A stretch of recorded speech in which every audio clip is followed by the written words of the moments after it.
kata ulama, orang yang meninggal dunia itu Bu, yang ditungguin cuma 3. Pertama yang ditungguin adalah kapan datangnya hari kiamat. Itu yang ditungguin sama yang udah meninggal dunia.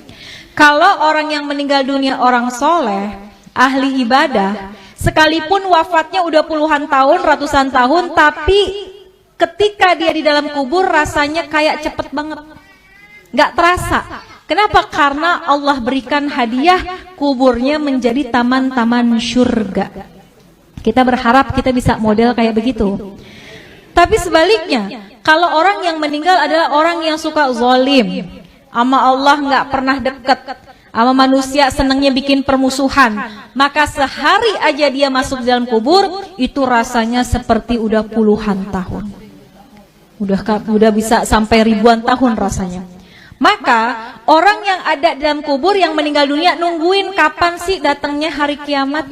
Orang baik pengen buru-buru cepat supaya bisa segera masuk dan menikmati keindahan surganya Allah Subhanahu wa ta'ala.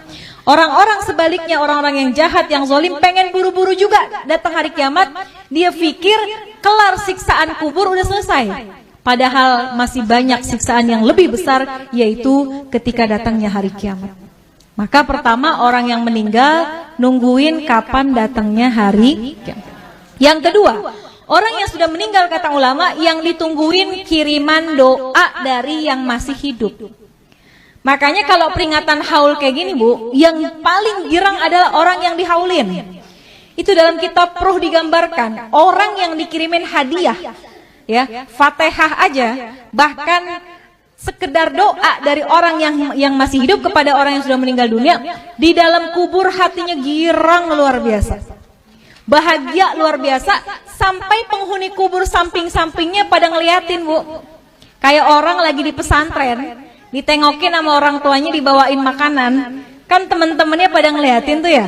Itu sama ceritanya seperti apa yang ada dalam kubur. Kalau orang tua kita dikirimin Fatihah, dikirimin doa sama anaknya, maka girang banget hati orang tua kita. Tuh penghuni kubur lainnya pada ngintip, kalau bahasa kita dikirimin apaan sih gitu ya. Maka mereka sangat menunggu kiriman doa daripada keluarganya yang masih hidup di dunia. Bahkan diceritain Bu, kalau yang ngirimin anaknya, keturunannya itu malaikat akan membawa doanya menggunakan nampan yang terbuat dari emas. Punya nggak nampan dari emas? Nggak ada. Tapi Masya Allah ketika kita meninggal dunia, malaikat hadirkan doa. Bisa jadi doa itu berupa ampunan, bisa jadi doa itu adalah rahmat yang dikirimkan oleh anak kita yang masih hidup di dunia.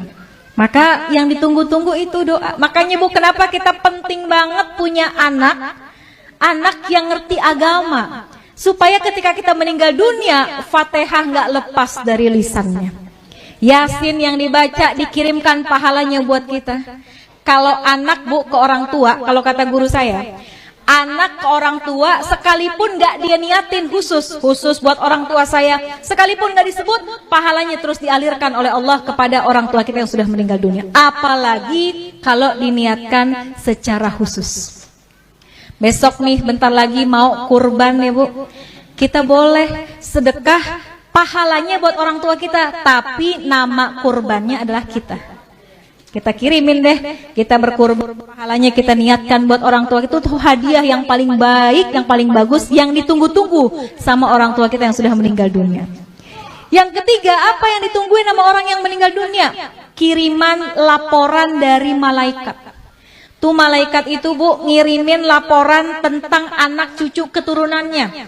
Kalau anak-anaknya pada soleh, soleha, pada ahli ibadah, orang tua kita girang dalam kuburnya. Ya Allah, girang hatinya. Tapi kalau yang disampaikan oleh malaikat, anak-anaknya pada berantem, anak-anaknya ninggalin sholat, anak-anaknya pada nggak akur satu sama lain, itu juga berita itu akan sampai kepada orang tua kita.